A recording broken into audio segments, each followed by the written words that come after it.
Local news that matters. This is CBS 17 News.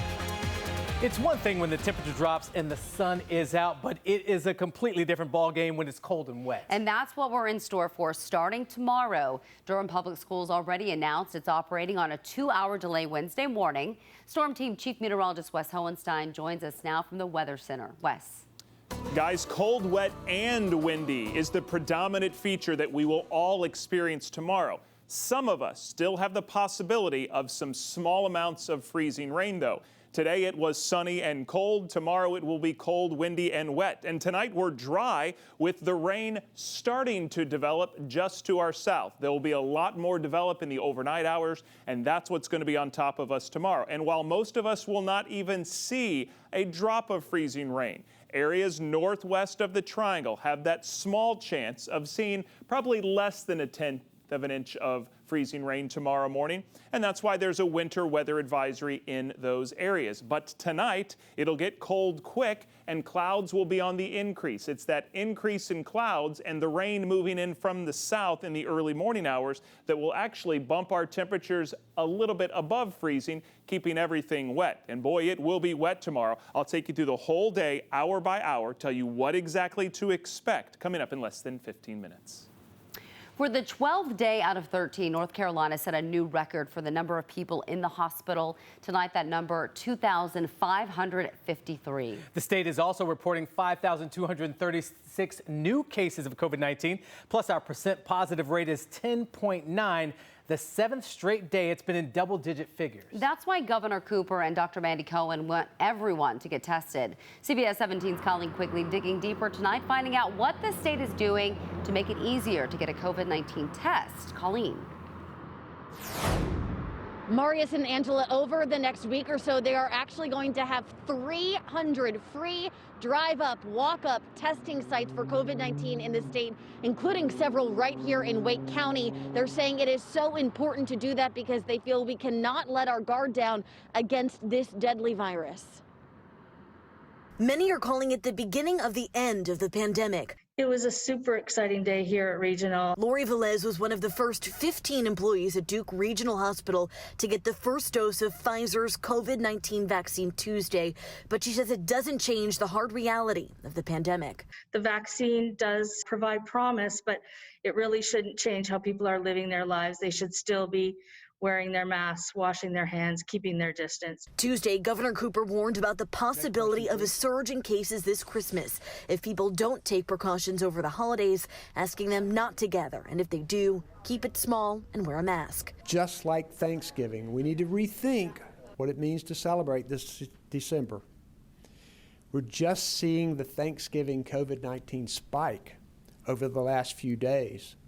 And the Christmas holidays could be even worse. The state's encouraging those spending time with friends and loved ones over the next few weeks to get tested for COVID-19, launching sites at some Carly C's, Home Depot, Piggly Wiggly, and Wegmans stores.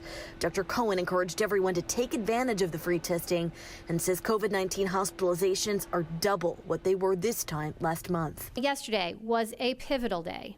We have so much work to do right now to protect each other and slow the spread of this deadly virus. We are experiencing a staggering increase in our pandemic trend.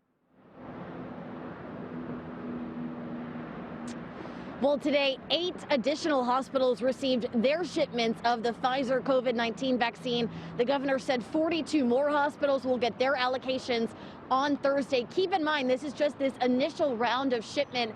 Governor Cooper said they're not sure how many doses of the Pfizer vaccine they'll get next week. They should hear that on Friday. They hope to have a small amount of the vaccine in all 100 counties in our state by the end of next week. Reporting live outside Duke Raleigh Hospital, Colleen Quigley, CBS 17 News. Colleen, great coverage out there today. Thank you. Tonight at Cape Fear Valley in Fayetteville, there are 79 people in the hospital with COVID-19, and some of the medical workers treating those patients have been vaccinated. The hospital has about 3,000 doses of the vaccine. People that work directly with COVID-19 patients are in the first round of people getting vaccinated. Doctors are hopeful that high-risk members of the community will be able to get their vaccinations in the next 4 weeks. But in the meantime, the staff says it's important for them to show the community that the vaccine is safe and effective. It is like a load has been taken off. Now I don't have the concerns of taking the virus home to my family, my loved ones, or potentially giving it to someone else. It's a relief. Another 2,000 doses are expected at the Hoke Hospital in Bladen County Hospital this week. So now, of course, we would like to hear from you. Would you lie about your health to get a COVID-19 vaccine? Now, the good news is 96% of you would say no, you wouldn't lie, but I'm worried about the 4% that say they would lie. Okay, you can add your vote in the CBS 17 News app or CBS17.com. You can also check back later to see those updated results. Just scroll down, click vote right there. Tonight, there are confirmed clusters of COVID-19 at 5 Wake County private schools. As cases continue to climb, public school leaders are discussing students not going back to school after winter break, at least in person. CBS 17's Amy Cutler is live at the school district office in Cary. Amy, has the board voted on pausing in-person learning?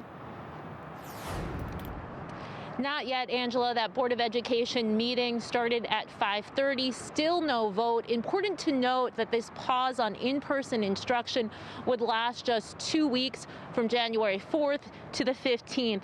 Now, it would begin after winter break. The superintendent telling the board Monday evening staffing had become an issue, that so many teachers were out sick, some quarantining, that finding substitutes to cover was just getting harder.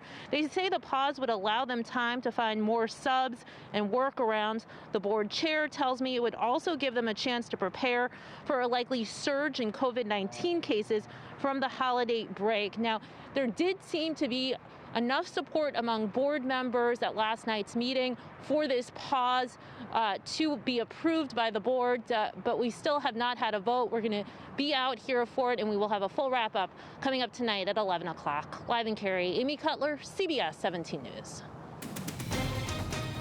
I'm Russ Bowen in the Breaking News Center today. Mount Holly police officer Tyler Herndon was laid to rest. He was shot and killed on duty last Friday. And tonight we know a grand jury has indicted Joshua Funk for Officer Herndon's murder. Officers arrested Funk in the hospital while he was still in his hospital gown. Funk's scheduled to make his first court appearance on Friday. Angela? Well, a teacher at McDougal Middle School in Chapel Hill is facing sex crime charges. Frederick Feely is charged with second-degree forcible sexual offense. He's been an exceptional children's resource teacher since 2017. Right now, he's suspended from the school pending the outcome of the criminal investigation. A Fayetteville man is being held in the Harnett County Jail without bond. Jaquaris Hines is charged with the murder for the death of a 4-year-old child. The child died at the hospital on Saturday. Now, according to investigators, the child lived at the Dunn Village Apartments on Sawyer Circle. Dunn Police Chief Clark White says Hines was not the child's father, but was a visitor in the home. A Chapel Hill man drowned in a hotel swimming pool in Utah. According to the Summit County Sheriff's Office, the 22-year-old was at a resort with friends. Investigators say the group had been drinking when the man said he was going to hold his breath for as long as possible. Well, after about 5 minutes, the friends got worried, pulled him out of the water, and began CPR. The Sheriff's Office is waiting to release the man's name until his family can be notified. The North Carolina Task Force on Racial Equity wants state lawmakers to draft legislation to decriminalize small amounts of marijuana. Governor Roy Cooper created the task force following the protests and riots after the death of George Floyd. According to the task force, black people are arrested and convicted for possession of marijuana at a much higher rates compared to the rest of the population. Decriminalizing marijuana would help the racial equity and fairness. The Paycheck Protection Program was designed to help small businesses keep workers on the payroll during the pandemic. With lawmakers considering another round of loans, CBS 17 digital reporter Jody McCrary digging deeper and finds the biggest businesses were often first in line, while the smaller ones were stuck waiting. I think it was simply a matter of the way this was set up, that the big businesses were served first. Of all the loans in our state worth $1 million or more, more than 3/4 of them came in the first 2 weeks in April. But the smallest loans, which often went to smaller businesses, went out much later.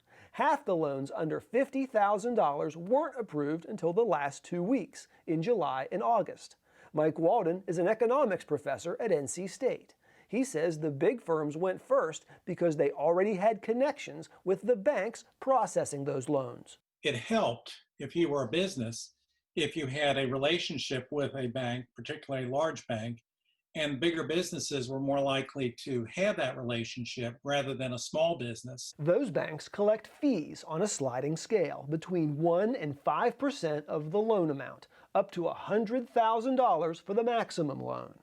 Walden says changes to the system after the initial wave gave smaller businesses more access to loans. And if the program comes back, he says it should cover a wider range of businesses, especially smaller ones. Small businesses are really getting hit. And online at CBS17.com, I bring you the story of a small tour bus company in Fayetteville that waited 4 months for its loan, and it wound up being a fraction of what they asked for. For CBS 17 News, I'm Jody McCrary.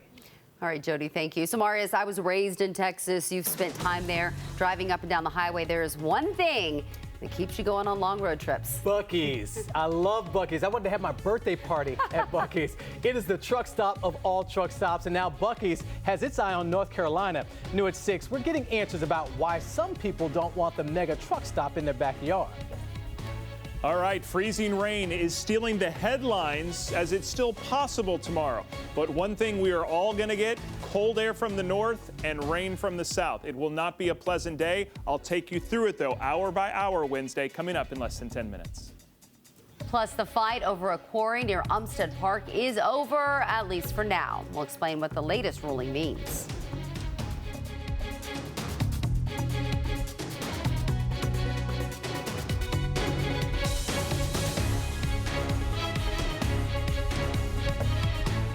Coming up on the CBS Evening News, a story tonight about a 9-year-old making sense of the pandemic by watching the news. That more tonight on the CBS Evening News.